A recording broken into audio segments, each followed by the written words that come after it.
Hello once again and welcome to TRG Classify.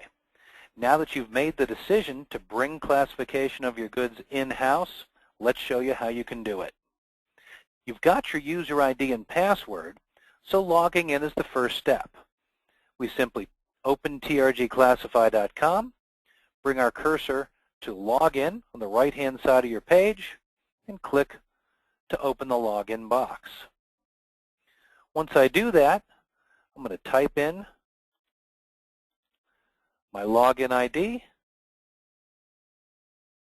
then my password,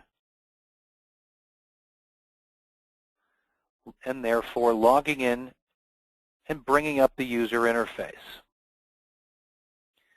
So the first step in classifying your goods is, of course, to get that spec sheet out or the product itself and set it in front of you. If you don't have it, you want to do a little bit of research so you get very familiar with it, or as familiar with it as you can. First thing, of course, is the country of origin. Once again, that's on the right-hand side of our page. We default to China because it is the most imported country into the United States. But depending on what country you might be bringing goods in for, you can just simply click on the down button and click on the correct country. Once we've done that, we're ready to get going. Now, as we showed you in some previous examples, here's how easy it will be for you to classify your goods. The first thing we need is a general description. So if we chose once again to bring golf balls in from China, let's start very generally with a broad definition as our first descriptor and type in the word ball. Once we do that, the system goes to work in classifying our good. The first thing we see is we might have some assumed characteristics for our good. And we're going to take this in a very measured fashion as we go through to get to our 10-digit code. So let's take a look and see what those assumed characteristics are. Well, the definition for ball is so broad that we don't have any additional assumed characteristics. So good so far. We'll click Hide on that and move to the next question. Tell us more about the ball. We go off to the left-hand side and we see that it could be a festive article, a miscellaneous manufactured good, or sports equipment as our general first descriptors. But if the good you're classifying is part of something else, then you may want to take a look at that as well. Again, we're looking for the description that makes the most sense for what our good is at the basic level. Well, obviously a golf ball is sports equipment, so we're going to click on that. Once we do that, now it moves to telling us and ask us to tell us more about the end use. Sometimes the questions that you receive are going to sound like they're a little bit out of context. Well, once again, we're using the general rules of interpretation to get us to that final tariff code, so that's the path that we're asked to take, and that's the one that is going to get us to that 10-digit code. In this case, it's pretty easy because we're bringing golf balls in. Golf is our main descriptor there, so we're going to click on that. So very quickly, we've been able to get to Chapter 95, and we're ready to get that final tariff code. It's at this point that your account will be charged. There's just a $2 flat fee for each transaction when you're classifying a good, and that charge, once again, only occurs when you click Get Tariff Code. So I'm going to do that now, getting to my final tariff code of 9506.320000. Now I also want to click File Print at this point, so I've got a document that I can set in the file and associate it with that part or SKU number internally. Perhaps I just write it on here if you don't have a parts list, or you could add that tariff code to the spreadsheet that your parts list is made up of. I can also see that my unit of measure, that measure that I need when I'm bringing that good in for entry, is going to be in dozens. I can also see that my duty rate is free, so I'll be paying no additional duties when I bring this good into the U.S. Pretty quick, pretty efficient.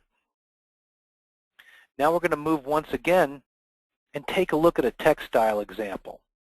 This is a little bit more difficult, but it's going to allow you to move through the system in the same fashion. we're going to take a look at a girl's sweater. That girl's sweater is a wool blend. So I type in sweater. Once I do that, let's take a look once again at our assumed characteristics so we can make sure that they're correct. In this condition, we're asking about whether or not it's antique, whether or not it has magnetic properties, scientific interests, etc., etc. So read through this very carefully and make sure that your good has other than these assumed characteristics. If in fact it did have one of those characteristics, you would simply click on the Modify button, which would allow us to add that condition to the descriptor. If it did happen to be antique, we could also take a look at a legal description by putting our cursor over the blue box. And when I do that, I can see that something that was antique and worn must show signs of appreciable wear and must be presented in bulk or bales. Now in this case, once again, my condition isn't antique, so I'm going to hit those assumed characteristics and hide them. The next question I have is asking about the construction of the good. Well, in this case, it is a knitted sweater, so I click on that. Now I'm moved to ask about the gender. Once again, I have the opportunity of seeing what the legal description is for what would be considered a baby's garment. And when I put my cursor over the little blue cube, I'm told that baby's garments are for young children of a body height not exceeding 86 centimeters, or 34 inches for you and I thinking in terms of U.S. measurement. That's not the case. My girl's sweater is for a larger individual, so I click Other. Now the descriptors ask us to tell more about the content. Well, in this case, my wool sweater is 75% wool, 25% acrylic. So I type 75 and 25. Keep in mind that these numbers need to add up to 100. Once you make that quick check, click Accept. Now it wants to know more about the wool component of the content. Well, I know that my wool component is 75% of the total, so this number needs to add up to 75. And let's just say that it's 50% straight wool, 25% cashmere. This adds up to 75. Once I check that, I click Accept.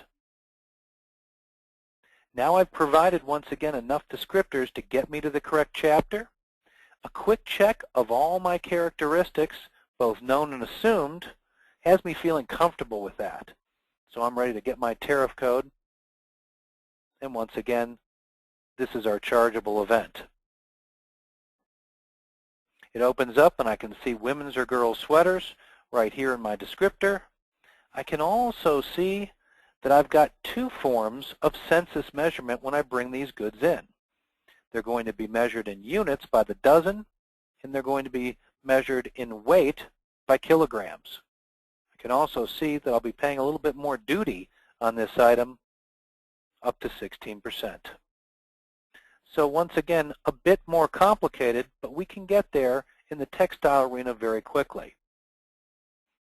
Now what about something in the fish category or the seafood category? What if we were bringing in swordfish?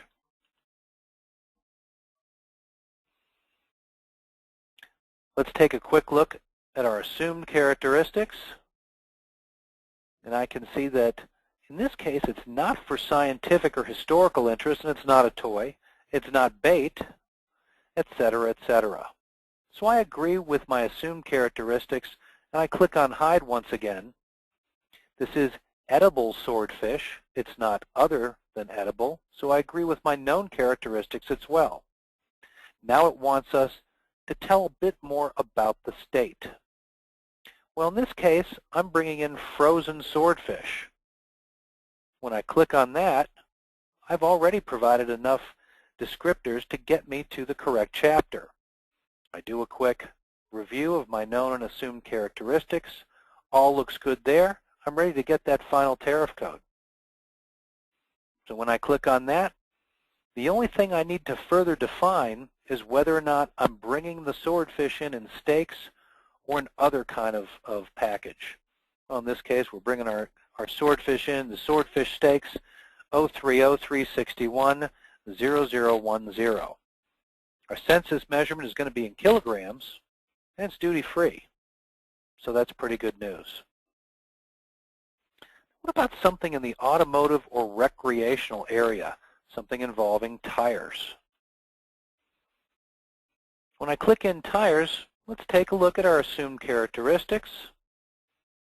Again, somewhat of a recurring theme. It's not antique, magnetic, or a toy. I agree with my assumed characteristics, and I click Hide. Now, a real quick review of my known characteristics has me agreeing there too. So I think I'm ready for my next question, which is to tell us more about the condition. Well, I'm bringing in new tires, so I'm going to click on New. It now asks me about the use of that tire. Well, I'm bringing in bike tires from China, so I'm going to click on Bicycle. And once I do that, I've provided enough descriptors to get me to Chapter 40. Once again, I want to review all my assumed and known characteristics to feel good. And once I do that, I'm ready to get my final tariff code. I click Get Tariff Code, and here we go, 4011.500000 for my bike tires from China. They're going to be measured in numbers of units, and they're duty-free, so good news.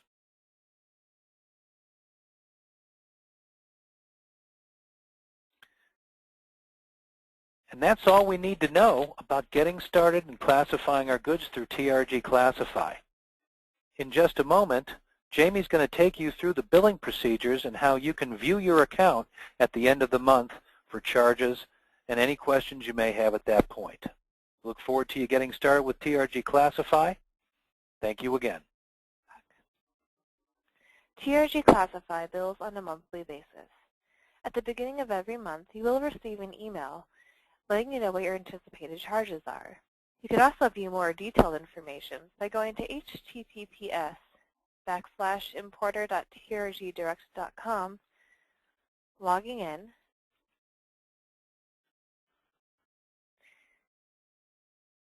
which will bring you to a screen where you will see a billing tab. Under the billing tab, you could view all new pending as well as any past approved process charges.